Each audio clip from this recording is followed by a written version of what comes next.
ये आप क्या कर रहे हैं विराट?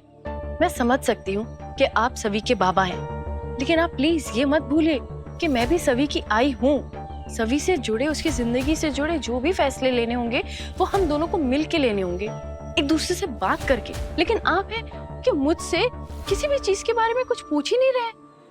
सुबह भी बस उठ के उसके लिए ड्रेस ले आए, अभी घर वालों ने कितने महंगे तोहफे दिए, फिर आपने उसके हाथ में एडमिशन फॉर्म थमा दिया। आप उस बच्चे की उम्मीदें क्यों बढ़ा रहे हैं विराट? इसमें उम्मीदें बढ़ाने वाली क्या बात हो गई? सभी नागपुर के बेस्ट स्कूल में पढ़ेगी, ये हकीकत है, ये उम्मीद नहीं है। इस बात को तुम जितनी जल्दी मान लो उतना ही बेहतर होगा। सभी का अच्छा भी तो सोचना है ना। तो आप क्या कहना चाह रहे हैं? आपके कहने का ये मतलब है मैंने अभी तक सभी का अच्छा सोचा ही नहीं है? मैंने उसको जो कुछ भी पढ़ा है आज तक वो सब बेकार है? मैंने ऐसा कब कहा? लेकिन सभी का स्कूल जाना भी तो जरूरी है ना। कम से कम इस बात पर तो हम दोनों के बीच में बहस नहीं होनी चाहिए। सही, कब तक तुम उसे घर पर पढ़ाती रहोगी?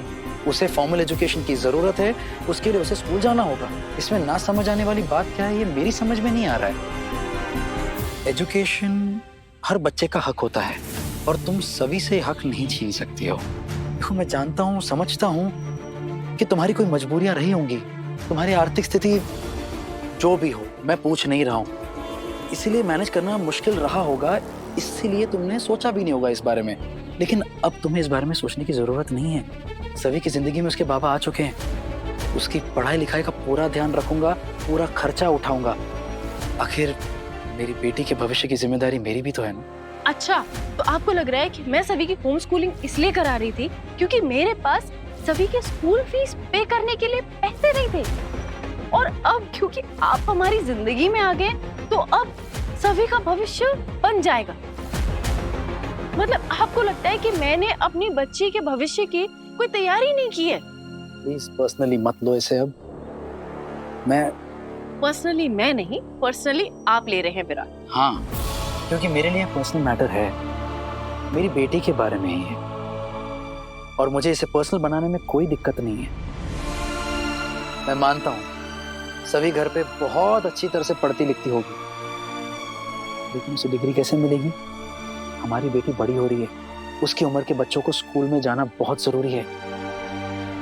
सही, I am sure and I hope तुम भी नहीं चाहती होगी कि हमारी बेटी दूसरे बच्चों से पीछे रहे, क्योंकि तुम्हें देखकर ऐसा लग तो नहीं रहा कि तुम ऐसा सोचती होगी। नहीं सोचा ना?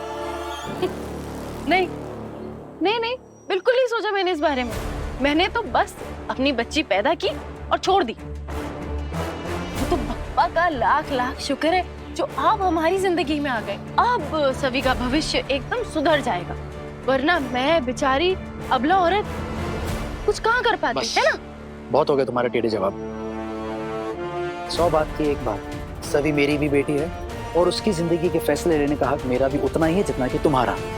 इसीलिए मैं चाहता हूँ कि मेरी बेटी नागपुर के बेस्ट स्कूल में पढ़े तो पढ़े, और इसीलिए मैंने उस स्कूल के प्रिंसिपल से भी बात कर ली है और अगले हफ्ते उसका इंटरव्यू है और मैंने एक ट्यूटर को भी हायर कर लिया है जो उसे उस इंटरव्यू के लिए तैयार करेगा। आपने मेरी बेटी के लिए ट्यूटर बुलाया है? हाँ। क्यों? आपको क्या लगता है उसकी आई उसे नहीं सिखा सकती? और इंटरव्यू अगले हफ्ते क्यों? इंटरव्यू आप कल रखिए। कल इंटरव्यू कैसे हो सकता है? सभी ने आज तक स्कूल का मुंह तक नहीं देखा, तो फिर कल कैसे? सभी ने भले ही स्कूल का मुंह नहीं देखा, लेकिन हम ये तो देख सकते हैं ना कि वो कितने पानी में है। और एडमिशन के लिए रट्टा लगवाने से बेहतर है कि हम ये देखें कि वो असल जिंदगी में कितनी काबिल है। वैसे भी आपने प्रिंसिपल से बात कर ली है ना, एडमिशन हो जाएगा ना उसका, आप करा देंगे। ठीक है, कल ही होगा इंटरव्यू। बहुत विश्वास है ना तुम्हें अपनी दी हुई शिक्षा पर? कल देख लेते हैं। देख लेना। आप मुझे बता देना कब आना है, मैं सभी को लेके आ जाऊंगी। बात करके मैसेज कर दूंगा।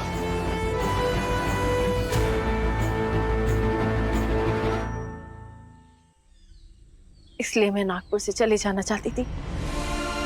आप समझ नहीं रहे विराट, सबकी जिंदगियां आपस में उलझ रही।